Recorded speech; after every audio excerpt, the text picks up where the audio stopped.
It's named Providence because God's providence began it and has sustained it since the very beginning.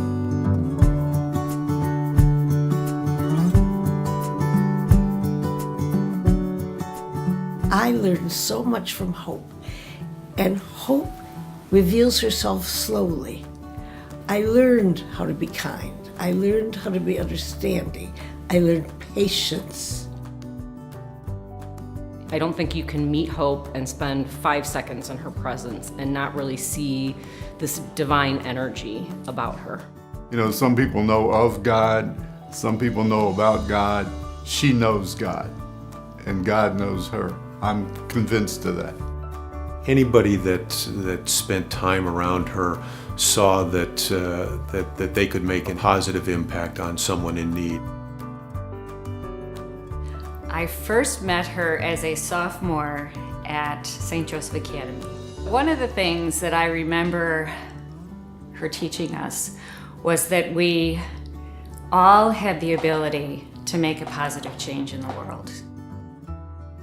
It was a very difficult and long decision to open a home for children.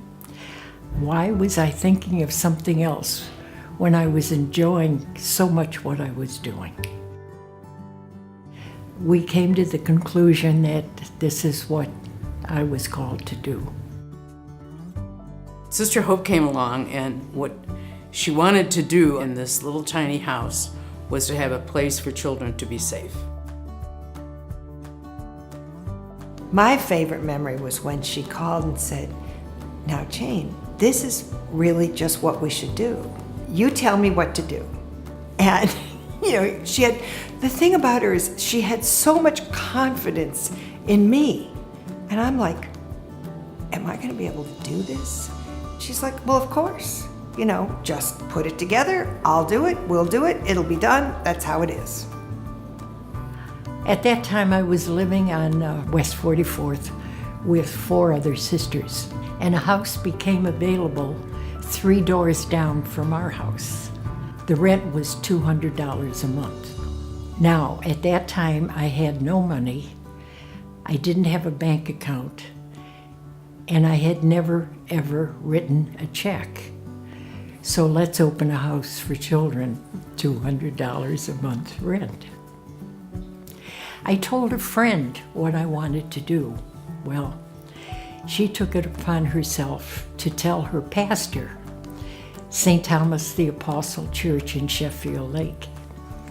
He liked the idea, and so we put a basket out in the bingo hall. And every Monday night, the people playing bingo would contribute whatever they wanted to. And that paid the rent every month. Providence.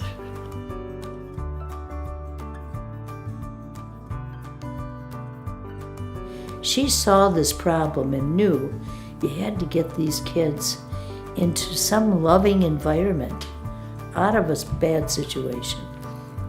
Sister Hope started off small, but there was such a need. I mean, she saw a niche of tremendous need in this county, and the agency is still here and it's still strong.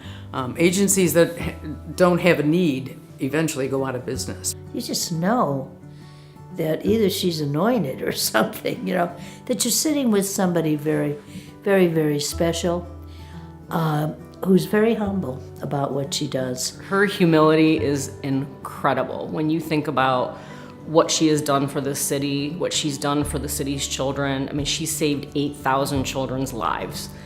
And while she wasn't here every day doing that, she was the inspiration that started it. At the end of the first year, Ellie Lucchini said, "Sister, this house is not big enough for the number of children that are coming. We need a bigger house." At that time, the Westside Catholic Center was moving from the north side of Lorraine to the south side of Lorraine. They had purchased the building at the corner. And 2 houses came with that. They knocked the first house down, and before they could decide on the second house, I asked if I could rent it. And they said, if you promise to use it for children, we'll give it to you. Providence. The first time we saw the house, it was in deplorable condition. I couldn't believe that she was thinking of turning this place into a nursery, but you could tell that she could see it. The places weren't, glamorous, but they were full of love. And I said, we don't have the money to renovate. And Ellie said, don't worry, sister, my father's company will take care of that. He works for the Famicos Foundation. And I said, what's the Famicos Foundation? And she said, they renovate old houses. Providence. The second year we were here in this house, Rena Blumberg appeared on the scene. It was one of life's most wonderful happenings. I was invited to make a speech before a group coming together the second time to have a luncheon in honor of Providence House. And I said to them, I better see Providence House before I go to make a speech. So I was taken on a lovely tour on a beautiful day, one house. It didn't take very long. I then met Hope, and I went to the lunch, and I've been hooked ever since. Rena called me and said, I have this woman who is incredible, who's doing this phenomenal thing for children, and she needs help because the law is not right. And Rena Blumberg talked to David Goldberg and his family, and they owned Ohio Savings Bank. And they agreed to buy that house and renovate it for us. And that's how we became owners of Leo's house. Providence.